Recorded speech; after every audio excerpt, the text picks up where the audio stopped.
Hello there, and welcome to day 178 of 365 days towards racial change. My name is Thomas Nyback, here talking about black issues in America.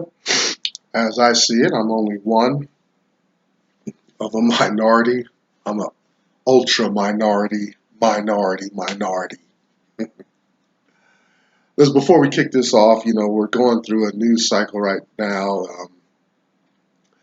June 26th, or it'll be tomorrow. I do these ahead of time, so June 27th, 2019. Um, Going through a news cycle, sad picture of a man and his daughter drowned while trying to enter the United States. A lot of really underhanded stuff, desperation at our borders through Mexico. These people, the focus is the uh, some Central American countries and people fleeing. Um, they got to come through. If you ever watch National Geographics and you look at the trials and tribulations, I think it's the wildebeest. It's uh, insect infested areas, uh, crocodile infested waters, uh, the length of the journey. It's very challenging, and these people are, they're crossing waterways, um, uh, human trafficking, cartels, violence, exploitation to get to the U.S. border. And I'm finally seeing more of the questions starting to be like, what are these people running from? You know, and the U.S.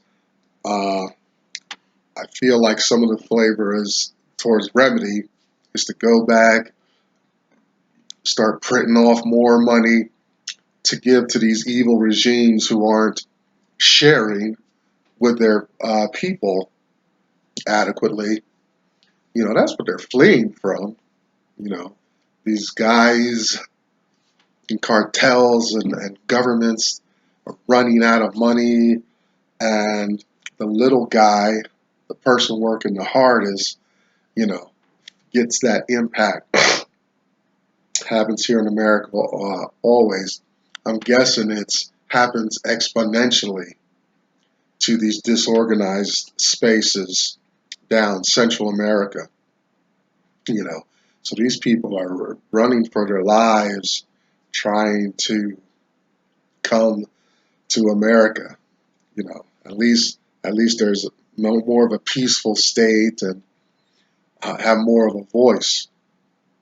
But I wrote in the notes, in today's notes, hey, do you remember the time? I don't know how old my audience is for the most part, but there was a time America readily went to these places with UN peacekeepers, Africa, um, Eastern Europe areas, and whatnot, to bring some stability and some calm to these areas.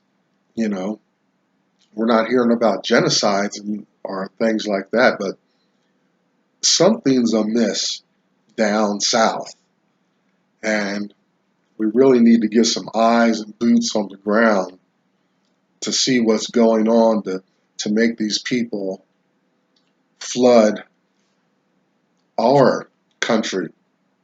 Now, you hear me say, and I still hold this position, Hispanics, other groups are elbowing out um, the effectiveness of black folks in the nation. But, your heart's got to go out to these people um, in desperation, exasperation, where death, where they're in a position where, death is better than being in the country I was born in.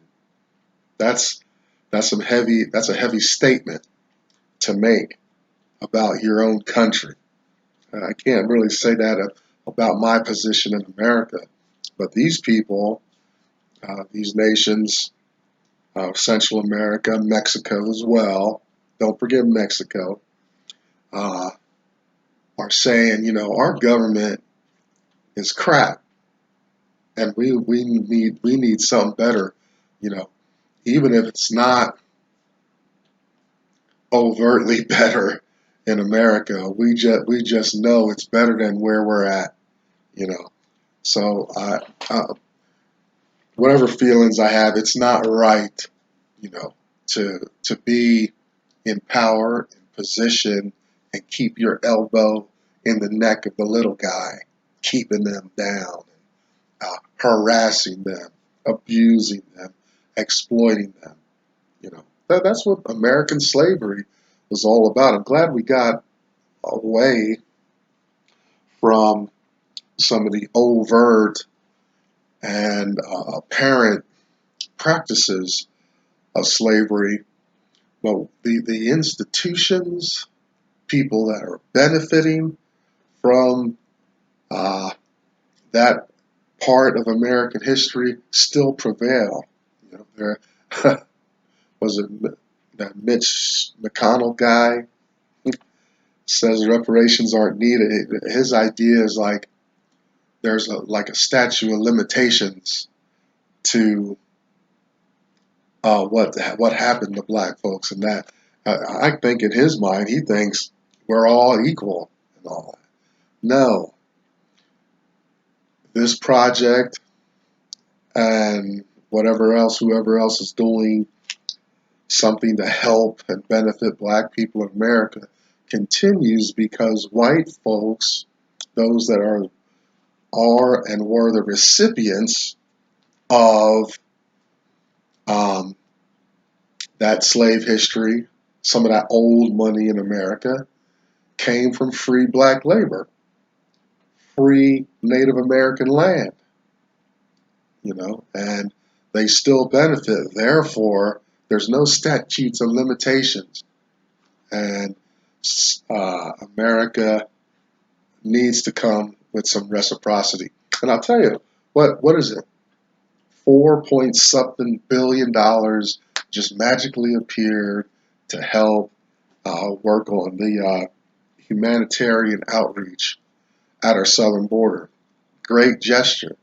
Why are we dragging our feet when we talk about reparations for black folks? You know, as a nation, we're not hearing ourselves. I hope we get our breakthrough. My personal opinion, we're going to be, and this nation is, well, actually, this nation is floundering and spiraling right now. But we're stuck on the jag of this reparation stuff. Promises made, historical promises made to black folks that have never been followed through or realized.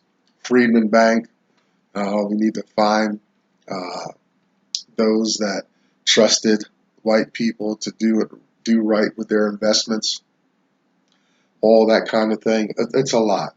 It's a lot, but there's this image of this man and his daughter face down, drowned in the water. That's pretty scary, you know. Um, how many lynchings of black folks, black folks in America, at the hands of people were murdered and abused, exploited. You know, that's kind of a different story. We're going to get into some other stuff. We're still going through our leadership series. On some of that note, um, brings me again to two major burdens. First is the mind of America. What's the black mind? How do black people think? What do they think about what's going on? Congress, they're getting ready to go into recess. And, within days, 4 point some billion dollars is going to be rushed down to the southern border to help. It's right, what they're doing, the allocations and things like that. Shouldn't drag, but what's the black mind?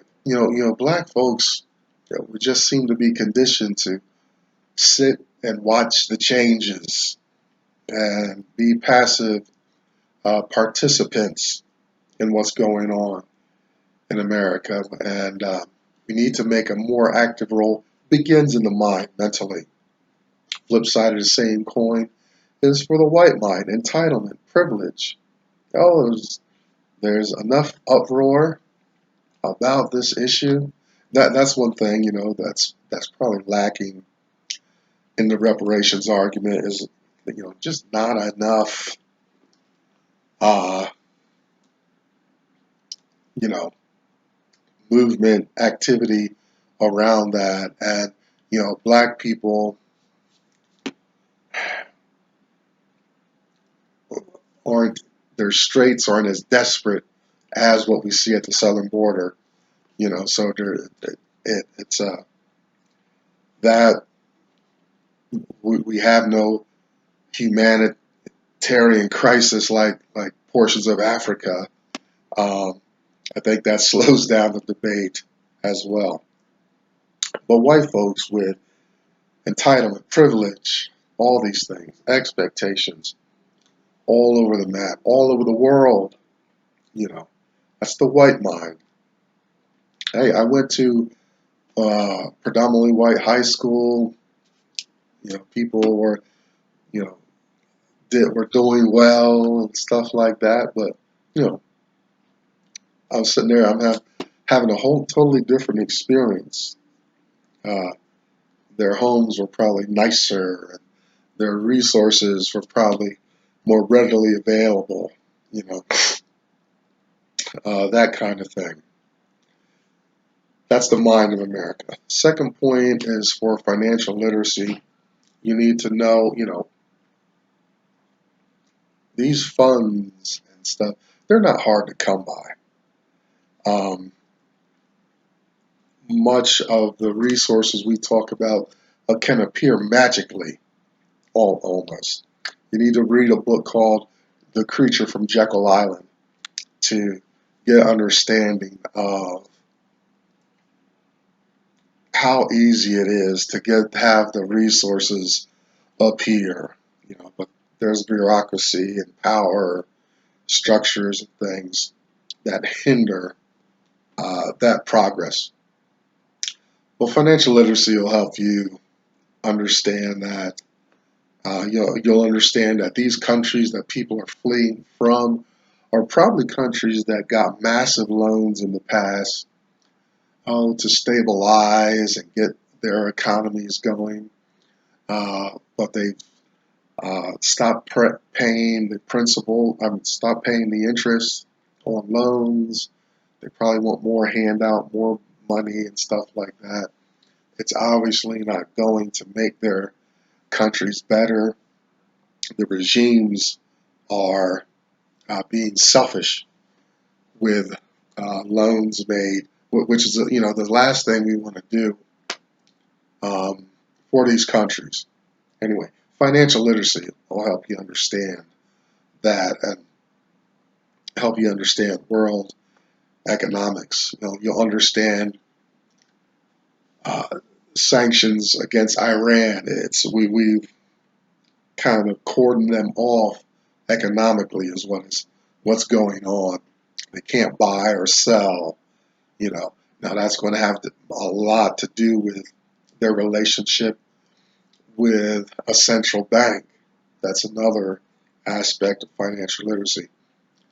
You don't, like I say, you don't have to have a doctorate in macroeconomics and everything, but you want to, while you're watching the news and you're watching these conflicts, as you're watching preparation for war and stuff like that, understand there's money systems moving this, um, these these entities in the world, and that'll help bring some sense to what looks chaotic. It's very controlled. It's under extreme control. It's very manageable by very powerful, very smart scientists behind a lot of this. So, not to get into a conspiracy thing, let's get into why we're here. You know, we got to get black folks in a position, I don't know, to receive and understand some of these issues before we can do anything. I'm inspired by a man named Dr. Claude Anderson. You find Dr. Anderson at powernomics.com. I'll no longer say the Heritage Institute. I went, kind of Googled Heritage Institute, couldn't find much of him there. I'm pretty sure in one of his videos he mentions that. I don't know what the status is. I've written powernomics.com numerous times. One of these days I'll get a response. It does not make his information um, without merit. A Black History Reader, 101 Questions You Never Thought to Ask. Black Labor, White Wealth, Search for Power and Economic Justice. We are still in this text doing our leadership series, going through very short analysis points, which is why I could have an extensive introduction today. And Dr. Anderson's National Plan to Empower Black America. Behind me, you'll see the hashtag #US2 symbol. You'll find black women support one another there. I got to check in, see what their message is about lately, so I can stay on course. Check out Black Enough, BLAGGENUF, kind of a Black Facebook experience. And if you can't find your flavor or your voice, this is the World Wide Web. Start your own, like I did. And finally, we have a fictional account of slave life in America, Uncle Tom's Cabin. Look at that. We have a lot of conversation and a lot of points. I think there's a lot of factual information illustrated and informing Harriet Beecher Stowe's phenomenal work. All right, analysis. Doing leadership analysis. Yesterday was chaos, how chaos will not thrive. Overall, but how chaos is just does not work if black leadership is going to rise up. Today is data, and it's about black people having access to viable data to understand, what a potential black leaders doing, how they're doing it. It's the same type of feedback you get after you take a survey or you've interacted with customer service, or you bought a product, and maybe you'll get a survey of your demographics, your satisfaction with the product. Buy something off Amazon, and after it gets delivered, you get an email. How do we do? That kind of thing. That's important for um, uh, finding black leadership. We can just by the data, we can look at information, graphs, and whatnot, where it's happening. Well, we can go there and say, okay, something's happening positive for black people. Let's go there or contact this group entity, see who's leading it up. Maybe they're can be in a position to do better for the black community. Maybe it's a person that we want to get behind, put our efforts behind, as we believe they're going to um, do something for black folks. Some of the barriers is we're not getting the information and data soon enough when things are kicking off. Dr. Anderson, I'm sure he's got a lot of connections. I got this email about August 10th and all that, but what is it really known? Like, will he have come and gone off the scene, and people just get the information and be like, yeah, let's find this guy, but he might be gone. He's an older guy, so we need to look for the information. We need to get this information. Some distraction among blacks: drugs and alcohol sparingly, if not at all, and drugs never. I live in a state that's got recreational marijuana. It's the worst thing that could have happened for black folks. It's now, first, they did heroin, cocaine, and stuff like that. Really decimated the black community. Now they done made it legal, marijuana, and people are brain dead. They're not thinking. And blacks, to be effective, need to be present and sober for change. Otherwise, they ain't going to be a whole lot of motivation for change. They're not going to like my message. That's they're just going to stay right where they're at. That's what drugs and alcohol does. You know, at best, is to kind of keep you in a space. Um, Most often, it takes a person down. Um, we need to progress, and I'm never backing off of that point. Unsubscribe, whatever. Don't do drugs, alcohol extremely sparingly. White accomplishments tend to drown out black progress. We're conditioned to think that whites are the only folks doing good stuff and making progress and all that. And I said it. I don't say it much lately. Black people don't lack the ability. We lack the opportunity. We can be just as creative, inventive, and all that.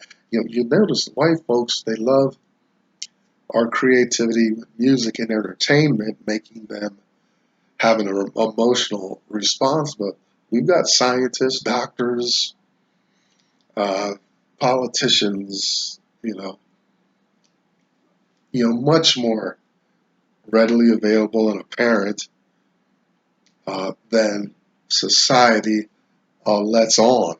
You know, but the volume of white input, the way it's taught, and the way minds are conditioned in education uh, makes black progress a serious challenge here in America, uh, because the white progress is just drowned out. They you take a blood test, and if they see a whole lot of white blood cells, they that's how they know some disease could be present.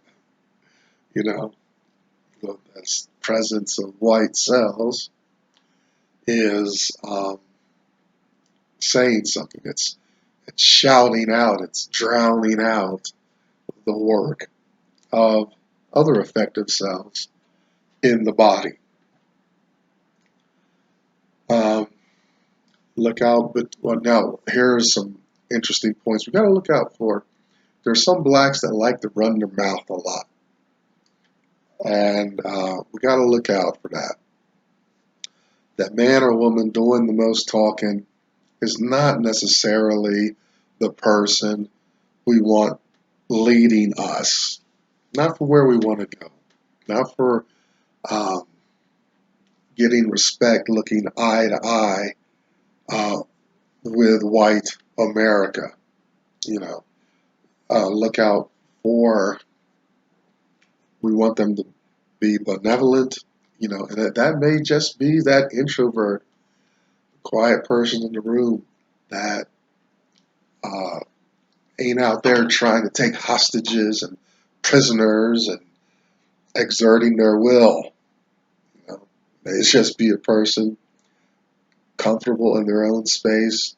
That could be the individual most qualified for what Black America needs to progress and rise up. Um, I saw this a lot in my experience in the mission culture in America, being homeless and things like that. All this talk, talk, talk, and nothing getting done. I fell prey to behaving in that way a lot of times. You know, these talkers may be self-serving. Watch out for those who um, are good at their rhetoric versus research, emotionalism. Who put their emotionalism over um, consistent strategic planning. You know, I'm going to be going back, learn some ancient Greek, Plato, Socrates, and all these Greek names and all that. But one of the big arguments, especially if you read Plato, is the sophist. And the sophists are the people who talk well, put up a great argument. You find this in law enforcement or the judicial system. I've talked to people who are well acquainted with the judicial system much more than I. They say, you know, it ain't about right or wrong. It's about the argument. I mean, and they're dead serious, and I see that as well. You know, it's not about, you know, they say justice is blind, and they really got, those are messages for the ignorant. But when you get in that space, forget about it. It's about arguments, rhetoric, right and wrong doesn't matter. The judge is really doesn't care. They're going back to their going to drive a nice car out of town to their gated community and relax in a nice quiet space. They're leaving the chaos behind. They're just going to hear the argument, or a jury's going to hear the argument and move in that way. Uh, Black folks need to look out for that. You see this, you know, a lot in church, all this emotionalism and stuff, charismatic, being charismatic and all this. That doesn't impress me. It really turns me off personally. Jumping and hooting and hollering and stuff. And we're leaving that space the same way or worse than when we went in. We need sober, critical thought. We need to process that. Um, you know, makes sense. That works. You know, let's extract the emotionalism, extract the rhetoric. Does that system process still work? You know, is it repeatable? You know, is there science there? That's you know that's important. That's the structure. You know, some firm science uh, to understand what's working. You know, you don't want to be entertaining all the time. There's work to be done. Okay, you know, the entertainment that's like a condiment. Well, the main course, meat, potatoes, asparagus, is the science. Those are the firm, tangible things. So, in uh, in our leadership analysis point number 2, our data is very important. So some science. Let's look at some charts. Let's look at what's happening in communities, why it's happening, how to improve it, make it better, and more importantly, since this is leadership, who is the energy uh, making this happen? Who is putting their skin in the game to make lives for Black folks better? Dr. Anderson wants to see a lot of change happen in his lifetime. Very ambitious. I'm not as optimistic. I feel like we're planting seeds right now, putting plugs of grass in barren areas, and over time they'll grow to be one firm uh, surface, consistent surface. Uh, there's leadership analysis. Point number 2, data, very important. Let's see what we can get into tomorrow. And God be with our Hispanic brothers and sisters escaping whatever terror is going on in those Central American countries and Mexico. I'll see you tomorrow. Bye bye.